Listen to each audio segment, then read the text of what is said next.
Le fleuron militaire iranien est en train de s'effondrer dans son propre ciel. Ce ne sont pas des missiles américains, mais sa propre technologie qui le trahit. Pourtant, le véritable séisme ne frappe pas Téhéran aujourd'hui. À des milliers de kilomètres, au Kremlin, Vladimir Poutine observe avec effroi. Son ultime atout stratégique se retourne brutalement contre lui. L'onde de choc silencieuse du Shahed 136 a tout changé. Ces drones devaient épuiser l'ennemi à moindre coût. C'était le plan initial. Mais le Pentagone a renversé l'échiquier avec l'opération Epic Fury. Les munitions conventionnelles à des milliards de dollars sont désormais obsolètes. Un prédateur d'un genre nouveau les remplace désormais. Des systèmes autonomes par IA coûtant seulement 35 000 $ l'unité. Son nom ? Lucas. Le système de combat sans pilote ultra économique. Ce système n'est pas né de rien.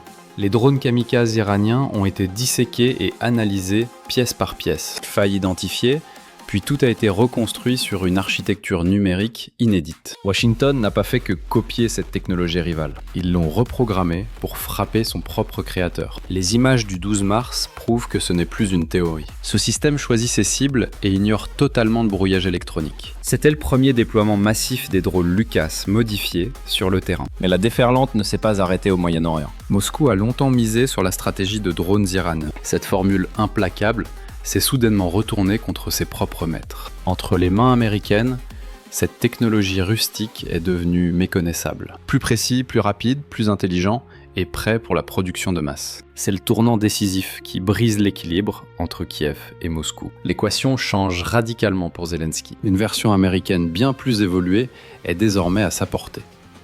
Et pour lui, ce n'est pas une menace. Au contraire, c'est l'occasion de renvoyer cette menace à sa source. Mais l'histoire ne s'arrête pas là. Imaginez le Pentagone déployant cette doctrine Lucas jusque dans le Pacifique. Le scénario prévu contre la marine chinoise va littéralement vous sidérer. Revenons d'abord en Europe de l'Est, là où tout va se jouer. Un plan capable de changer le cours de la guerre est prêt. Et si l'Ukraine frappait le cœur de la Russie avec ses systèmes Lucas, ce tourment critique pourrait bien dicter l'issue finale de ce conflit. Car l'arme favorite de la Russie pour plonger l'Ukraine dans le noir était le Shahed. Ces drones n'étaient pas des bijoux de haute technologie. En réalité, ils étaient faits de contreplaqué et de mousse. Pourtant, ils offraient à Moscou un avantage stratégique colossal. Moscou a pilonné sans relâche les infrastructures énergétiques de l'Ukraine. Ces systèmes visaient directement les zones civiles. La Russie appelle cette arme le Guéran 2. C'est simplement leur version sous licence de la technologie iranienne. Abattre un Shahed relevait d'un défi titanesque. Cette arme iranienne ne coûtant que 30 000 $ à produire. Kyiv sacrifiait ses missiles patriotes à 4 millions de dollars l'unité. Une équation de guerre asymétrique absolument terrifiante, qu'aucune alliance militaire ne pourrait supporter éternellement. L'Ukraine épuisait ses munitions occidentales les plus rares pour contrer des milliers de ces démons d'acier. Un seul drone franchissant la défense peut anéantir un site stratégique. En d'autres termes,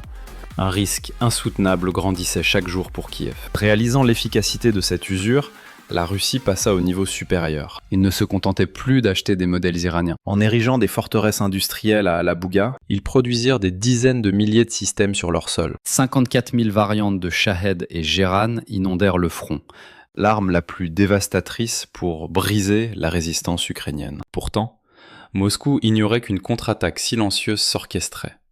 Une manœuvre changeant radicalement les règles de l'échiquier militaire. Washington n'est pas resté spectateur face à ces nuées sombres. Les ingénieurs et services de renseignement américains transportèrent les drones capturés vers les laboratoires secrets SpectreWorks en Arizona. Là, l'arme redoutable de l'ennemi fut totalement disséquée, ses failles exposées et sa structure intégralement réinventée. Le drone kamikaze iranien renaquit sous le nom de Lucas, une machine de précision d'idées par intelligence artificielle.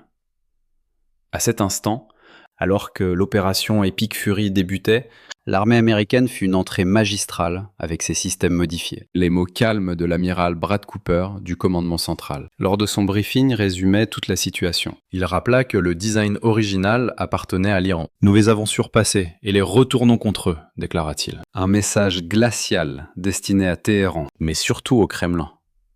Car l'Ukraine restait l'acteur le plus expert. Kyiv n'avait pas seulement survécu à ces pluies de feu. Sur sa capitale, elle avait bâti une base de données colossale. Ses ingénieurs pratiquèrent une rétro-ingénierie totale sur les gérants russes, créant leurs propres prédateurs, Wild Hornets, et des systèmes de brouillage. En réalité, cette expertise devint cruciale lors de l'embrasement entre Washington et Téhéran. En mars 2026, des unités d'élite furent déployées au Moyen-Orient. Postés en Jordanie, aux Émirats arabes unis et au Qatar, ces techniciens ukrainiens menèrent des missions de haute importance. Ils formèrent les alliés sur les failles critiques des drones Shahed, apprenant aux troupes à les aveugler et à les traquer sans pitié. Forts de leur expérience, ils neutralisèrent enfin cette menace persistante. L'Ukraine a transformé ces années de souffrance en force, un atout tactique inestimable sur l'échiquier mondial. Les mots de Volodymyr Zelensky étaient sans appel. « Nous connaissons bien les Shahed », a-t-il lancé. Dès lors, la situation devenait enfin limpide. Kiev réclame désormais les redoutables drones LUCAS à Washington. Et ce transfert n'est plus une simple hypothèse. Des négociations secrètes seraient déjà en cours. C'est le tournant le plus ironique pour la Russie, le revirement stratégique le plus brutal de cette guerre. L'arme favorite de Moscou pourrait se retourner contre elle. Le canon pointe désormais directement vers le Kremlin. Kiev parie tout sur cette nouvelle guerre de drones. Une technologie abordable, massive et surtout dévastatrice. Si l'Ukraine obtient ces drones LUCAS américains, alors les règles du jeu changeront pour de bon. Le front se transformerait en véritable cauchemar pour l'envahisseur. Pourquoi le LUCAS surpasse-t-il le Shahed iranien? Les drones iraniens dépendent de coordonnées satellites fixes. Un système GPS classique mais très limité. Ils sont sans défense face au brouillage électronique. Résultat, ils ratent souvent leur cible. Mais avec le LUCAS américain, tout est différent. C'est une arme d'une précision chirurgicale. Ses caméras optiques et ses algorithmes changent tout. Il traque sa proie avec le regard d'un prédateur. Grâce à cette technologie de reconnaissance visuelle, il s'oriente seul, même sans aucun signal GPS. Il identifie un radar ou un lance-missile mobile. Puis, il fond sur sa cible en totale autonomie. Ces drones attaquent en meute, comme des loups affamés. Ils multiplient les feintes pour tromper les défenses, avant de frapper ensemble, là où ça fait mal. Imaginez cette puissance de feu au cœur de la Russie. Jusqu'ici, le territoire russe était relativement protégé. Mais que faire face à des milliers de drones? Des essaims de LUCAS lancés pour un coût dérisoire. Les installations les plus stratégiques seraient à nu. Même les sites les plus profonds du pays. Pensez aux centres logistiques vitaux de Rostov, aux bases de bombardiers le long de la Caspienne, ou aux raffineries qui maintiennent l'économie russe en vie. Ces nuées de drones frapperaient sans aucune pitié. Un harcèlement constant, de jour comme de nuit. Moscou épuiserait ses précieux S-400 pour rien. Posséder un drone si intelligent, capable de décider seul, tapis sur chaque train de munitions vers le front, ou chaque citerne d'essence, décuplerait l'horreur de ce cauchemar. Cette situation pourrait briser toute l'infrastructure logistique de guerre. Si les drones LUCAS tombaient entre les mains ukrainiennes, le mythe de l'invincibilité russe volerait en éclats. Le régime moscovite pourrait payer le prix psychologique de ses propres tactiques sur son propre sol. Pourtant, l'enjeu dépasse la simple victoire ukrainienne. C'est là que l'intrigue s'épaissit. En clair, un plan mondial bien plus vaste se trame à Washington. Déployer ces technologies révolutionnaires, peu coûteuses mais redoutables, ne vise pas seulement à sauver Kiev. L'objectif secret des stratèges américains est d'acculer la Russie en Europe. Nous le savons tous, écarter Poutine est le verrou ultime pour l'ambition américaine du XXIe siècle. Ce scénario est-il possible si la Russie plie sous ses drones intelligents? Dans ce cas, l'influence de Poutine pour menacer l'Europe s'évaporerait totalement. Car après tout, le Kremlin veut soumettre l'Ukraine pour ensuite s'attaquer à l'Union européenne. Mais si l'Ukraine impose sa loi grâce aux drones LUCAS américains, les rêves de superpuissance de Poutine s'effondreront. Par conséquent, Moscou n'aura plus les moyens d'épauler la Chine ou l'Afrique. Nous verrions une Russie épuisant toute son énergie, ses missiles et son budget contre ses propres armes retournées. Si l'Ukraine obtient le LUCAS ou un drone similaire, grâce à cet avantage technologique décisif, les États-Unis feront d'une pierre une véritable hécatombe. En réalité, ce siège stratégique vise aussi la Chine dans le Pacifique. Imaginez si les États-Unis déployaient ces drones dans cette région également. L'équilibre des forces ne serait plus jamais le même. Ces essaims de drones low cost assureraient la domination américaine absolue. Au lieu d'entretenir l'armée la plus chère de l'histoire, 10 000 engins cyber-intelligents seraient bien plus dévastateurs au combat. Autrement dit, Washington pourrait appliquer cette stratégie avec les drones LUCAS. Ce scénario rendrait caduques les plans d'invasion de Taïwan en une nuit. Depuis des années, Pékin bâtit des missiles hypersoniques et des navires ruineux pour éloigner les porte-avions et les F-35. L'administration de Pékin pensait dicter ces règles avec une force militaire classique et coûteuse. Mais désormais, les drones LUCAS s'invitent sur l'échiquier. En déployant ces drones dans le Pacifique, l'ombre écrasante de la Chine pourrait enfin s'estomper. Car si Pékin ose franchir le détroit de Taïwan, l'oncle Sam n'aura plus à risquer ses précieux porte-avions. À la place de ces colosses d'acier, il suffira de libérer des nuées de drones Lucas dotés d'une intelligence artificielle dévastatrice. Face aux navires de débarquement chinois tentant de forcer le passage, la riposte de Lucas sera instantanée et sans pitié. C'est l'aube d'une nouvelle ère, celle du combat robotisé, produit pour le prix d'une simple voiture de luxe, balayant les stratégies navales à plusieurs milliards de dollars. Le premier envol de Lucas lors de l'opération Fureur épique n'était pas qu'une simple explosion ébranlant le régime iranien. Ce drone a réécrit, en un éclair, les règles de la guerre moderne. L'époque des avions de chasse à 100 millions de dollars, dominant les cieux, touche désormais à sa fin inéluctable. Place au système intelligent, low cost et jetable agissant en essaim. Les États-Unis ont jeté les bases de cette révolution, en réinventant le Shahed iranien sous le nom de code Lucas, offrant un bouclier technologique à tout le bloc occidental. Cette mutation technologique est un tournant critique, car l'Europe peut enfin stopper ses projets d'armement interminables, pour pivoter vers cette stratégie d'essaim redoutablement efficace. Tout comme les Américains.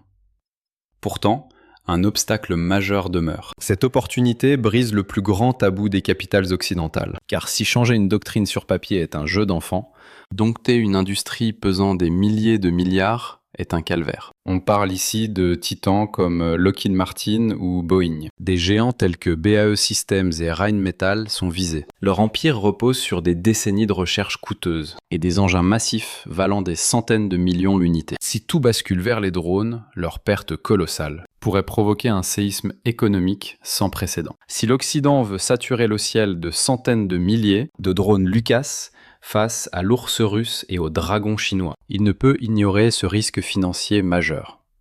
Pourtant, le problème dépasse les querelles politiques de Washington ou Bruxelles. Une dimension logistique bien plus ironique et terrifiante surgit. Pourquoi le coût de Lucas est-il si dérisoire ? C'est simple, il utilise des composants du commerce civil. Oubliez les puces militaires à prix d'or. Ici, on utilise des puces standards, des optiques et des batteries lithium ordinaires. Mais qui contrôle la chaîne d'approvisionnement mondiale de ces pièces ? Et qui détient les terres rares vitales pour ces essaims ? La réponse est limpide.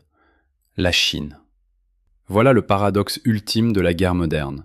Créer des essaims massifs pour stopper la marine de Pékin ou pulvériser les tanks russes en Europe, mais pour y arriver, il faut dépendre de l'ennemi même que l'on veut contrer.